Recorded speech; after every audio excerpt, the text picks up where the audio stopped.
कल एक लड़का आया हुआ था, तुम लोग क्योंकि यंग हो तुम्हें बता दूं, वो लड़का आसपास पुरखास के पास से किसी गांव का था। उस लड़के ने बीएससी कर रखी थी दिल्ली यूनिवर्सिटी के हिंदू कॉलेज से, एमएससी कर रखी थी, सर ने बता दिया, परिमल सर ने। एमएससी में वो टॉपर था। मैंने ही सर को दिए थे उसके कागज, क्योंकि मैं उसके साथ बैठी थी। उस लड़के की इतनी दीनहीन दशा थी। परसों आया था वो हमारे पास, या शायद कल आया था। उसने मुझे पता है क्या कहा, मैं इस क्लास के बाद बाहर गई थी तो उसने मुझे कहा कि मैम सर से मेरी मीटिंग जरूर करनी है मुझे आज। मैंने कहा भाई सर तो फ्री नहीं होंगे, हम 2:30 बजे तक तो क्लासेस में होते हैं और फिर सर को ट्यूशन पे जाना है। हम ट्यूशन पढ़ाते हैं बड़े लेवल पे, 6ठी से लेके 12वीं तक को।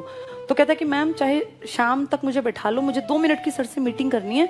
अगर मैं आज चला गया ना तो कल मुझे दुकान खोलनी पड़ेगी चाय की। मतलब मुझे उस पर तरस आया उस लड़के पे कि कितना हाईली एजुकेटेड, एमएससी में जो फर्स्ट रैंक होल्डर था, जिसने बीएससी इतने बढ़िया कॉलेज से कर रखे जहाँ एडमिशन नहीं मिलता लोगों को, लाइन में लगे होते हैं इतने अच्छे अच्छे बच्चे। और ये सब करके फाइनली उसके हाथ में क्या, 3 बेटियां थी उसकी। कह रहा था 21 साल में शादी हो गई और 27 साल का अब है, 3 बेटियां। सोचो कितनी जिम्मेदारी, उम्र कितनी, 27 साल। और अब फाइनल स्टेज क्या थी कि अगर कल मेरी मीटिंग नहीं हुई, मुझे जॉब नहीं मिली, तो कल मैं दुकान पे बैठ जाऊंगा चाय की पे। आप ये देखो कितनी दयनीय दशा है किसी इंसान की पढ़े लिखे की। मतलब मुझे तरस आया कि इतना पढ़ लिख के उसको चाय बनानी पड़ेगी, फिर क्या फायदा हुआ इतनी पढ़ाई लिखाई का। दिक्कत क्या थी, वो अपने घर में इकलौता पढ़ा लिखा था। वो मूवी है ना 3 इडियट्स, देखी हो तो, वो एक पोस्टमैन का वो लड़का था, उसका एक डायलॉग था बड़ा अच्छा, जो जिंदगी में सच में समझने की चीज है कि जो गरीब परिवार में एक आधा पढ़ जाता है ना, तो माँ बाप को लगता है ये हमारी सारी गरीबी मिटा देगा। उस लड़के से वही एक्सपेक्टेशन थी 9 भाई बहनों की और माँ बाप की कि ये हमारी गरीबी मिटा देगा। उस पर धड़ल्ले से पैसा लगाया, पानी की तरह पैसा जाता है। तुम अगर पढ़े लिखे हो तुम्हें पता होगा, बीएससी एमएससी ऐसी ही नहीं होती, रोज आवाजाही में बहुत रुपए खर्च होते हैं, कहीं रहोगे पढ़ोगे तो पैसा लगता है, फ्री में कुछ नहीं होता। और फाइनली क्या है, आज वो बेरोजगार, 3 बेटियों की जिम्मेदारी उसके ऊपर है। और उसने ये कहा मुझे लिटरली कि मैम 20,000 तक की नौकरी अगर मुझे मिल जाए तो मेरे बच्चों की रोटी चल जाएगी। मतलब दया का भाव आया, ये नहीं कि बहुत काबिल है, ये कि इस बेचारे की हालत क्या है। उसको मैंने कहा तुम्हारी जिंदगी की सबसे बड़ी गलती पता है क्या है, तो उसने कहा कि नहीं पता। नहीं, उसने मुझे कहा कि हाँ शादी। मैंने कहा नहीं, शादी तो कोई गलती नहीं होती, तुम्हारी सबसे बड़ी गलती ये है कि तुम्हारे पैरों के नीचे जमीन नहीं थी और तुमने बहुत ऊंची उड़ान भरने की कोशिश की।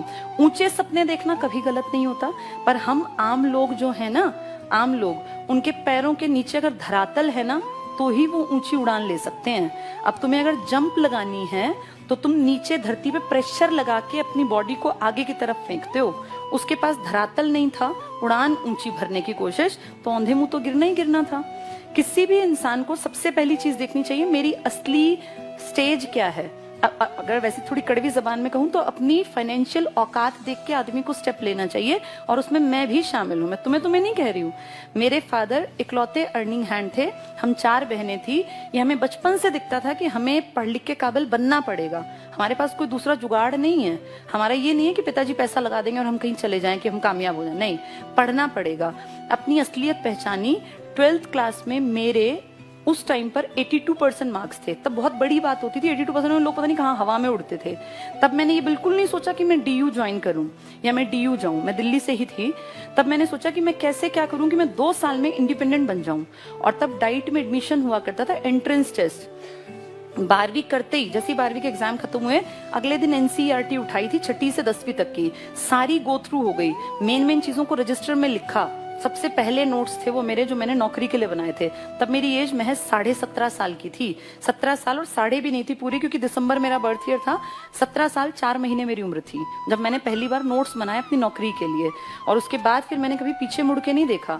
फिर डाइट किया, डाइट करते करते समझ में आ गया कि नौकरी पहली प्रायोरिटी है। तुरंत से तैयारी की, नौकरी मिल गई। नौकरी के बाद मुझे ये था कि मुझे बहुत आगे बढ़ना है, क्योंकि अपने ऊपर क्षमता पे अपने पे होता है, मैं कुछ कर सकती हूँ। उसके बाद नौकरी करते करते मैंने बीएड का एंट्रेंस दिया इग्नू का 2007 में। ऑल ओवर इंडिया मेरा फर्स्ट रैंक आया। मुझे भी नहीं पता था कि फर्स्ट आएगा, और मुझे ये था कि पास हो जाएगा, पर मैं मेंटली फ्री थी क्योंकि मेरी कमाई आती थी। 2007 तक तो मेरी कमाई बहुत बढ़िया हो गई थी। तब तक पे कमीशन आ गया था 2006 का, उसमें मेरा फर्स्ट रैंक आया, ऑल टाइम हाईएस्ट। तब तक वही था, मुझे आज का नहीं पता। 2007 तक इग्नू में 100 में से 84 नंबर का रिकॉर्ड था जो मेरे थे। उसके बाद अब 10-12 साल बीत गए, हो सकता है वो किसी ने ब्रेक भी कर दिया हो। उस टाइम पे मेरी बेटी 7 दिन की थी जब मैं उसको लेके इग्नू गई थी। इग्नू में हेडक्वार्टर में। और जब बच्चा बहुत छोटा होता है, इन्हीं दिनों उसका बर्थ था 7 नवंबर का, 14 नवंबर की मेरे ख्याल मेरी पता नहीं 12 की मेरी रिपोर्टिंग वगैरह थी, वहाँ कागजात चेक होते हैं। तो मैं अपना शॉल वॉल पूरा ढक के जैसे जाते हैं बच्चा होने के बाद, जैसे तुमने माँ को देखा भी होगा, तो वहाँ सबका एटीट्यूड पता है क्या था कि ये ऐसी कोई महिला आ गई है। वहाँ सब लोग बैठे हुए थे हॉल में। जब वहाँ बुलाया गया तो कहा गया फर्स्ट नंबर पे बबीता त्यागी। जब मैं उठ के गई तो सबकी आंखों में ये खुदा ना कि अजूबा की इसका फर्स्ट रैंक है, क्योंकि वो मुझसे, मेरा जो भेष था उस टाइम वो ऐसा नहीं था ना कि मैं फर्स्ट रैंक होल्डर हूँ। अब मैं ऑलरेडी जॉब में हूँ, ये उनको थोड़ी पता था।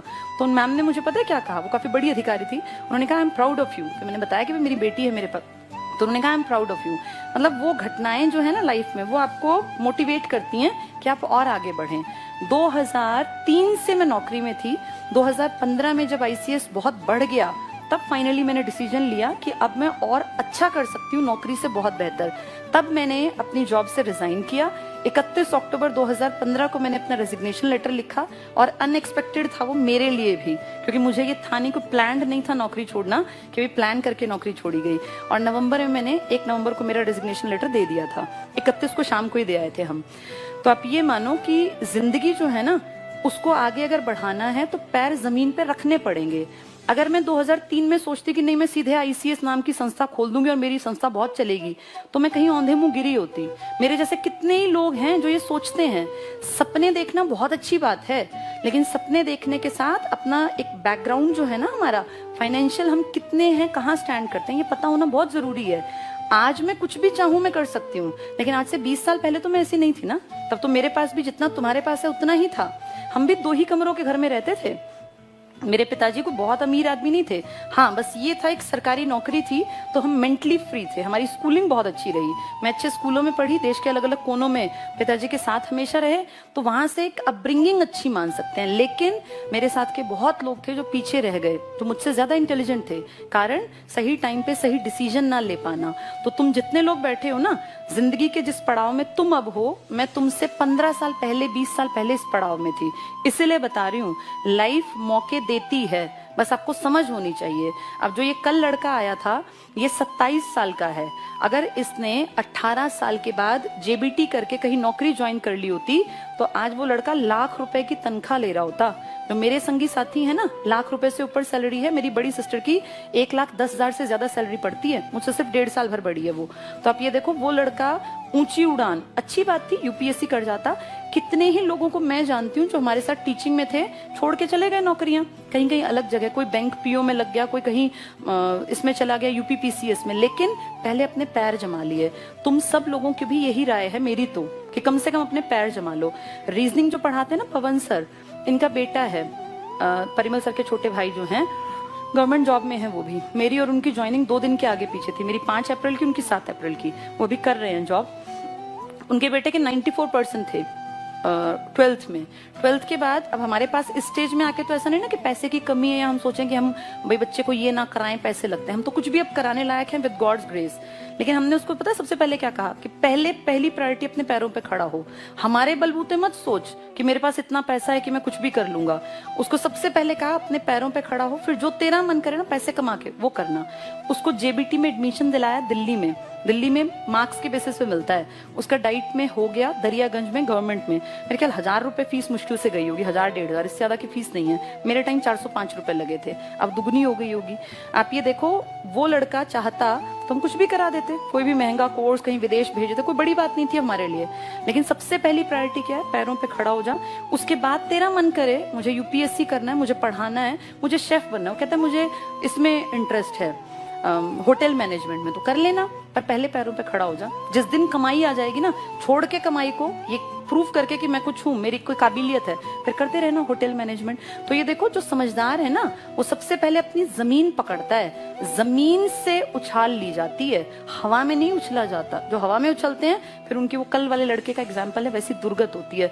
और मैंने बहुत करीब से ऐसे लोग देखे हैं जो बहुत काबिल थे, लेकिन वो कुछ नहीं कर पाए। घर और ये गाड़ी तो बहुत दूर की बात है, उस लड़के को रोटी खिलाने के मानदे पड़े हुए हैं। अपनी 3 बेटियों को कहाँ पढ़ाएगा? आज के टाइम में कितनी महंगाई है, सबको पता है ना।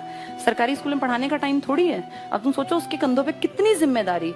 इस जिम्मेदारी से दब के वो जिंदगी में कुछ नहीं कर पाएगा। अब अगर वो 10 साल पहले थोड़ी सी समझ के साथ कुछ छोटा कोर्स करके कहीं 25-30 हजार की नौकरी पकड़ लेता तो आज लाख रुपए पे पहुंच जाता। लेकिन ये समझाए कौन? और अभी भी तुम्हारे सामने बात कर रही हूँ, आधे तो अभी भी हवा में होंगे। ये जो चीजें हैं ना, ये अकल तब आती है जब उम्र बीत जाती है। इसीलिए टाइम रहते अपनी चीजों को संभाल लेना। सबके लिए है मैसेज। मैं अपनी बेटी के साथ भी यही पहली कंडीशन रखूंगी कि पहले इंडिपेंडेंट बन, अपने आप को प्रूव कर, फिर आगे पूरी दुनिया में कुछ भी अचीव करो। जिसने एक चीज हासिल कर ली वो कुछ भी हासिल कर सकता है। कॉन्फिडेंस बहुत बड़ी चीज होती है और ये आता है जब आपके अंदर काबिलियत पैदा हो जाती है। पैसा कमाते हैं इंडिया में, काबिलियत पैसे से होती है। आपकी बुद्धि के अंदर घुस के कोई नहीं देखता आप कितने बुद्धिमान हैं। आपकी काबिलियत आपका पैसा है, आपने कितना कुछ अचीव किया इससे पता चलता है। तो इसलिए खूब पढ़ा करो। अब 1-2 साल में तुम लग गए और रह गए तो रह गए, फिर बैठे रहोगे, फिर बुजुर्ग बन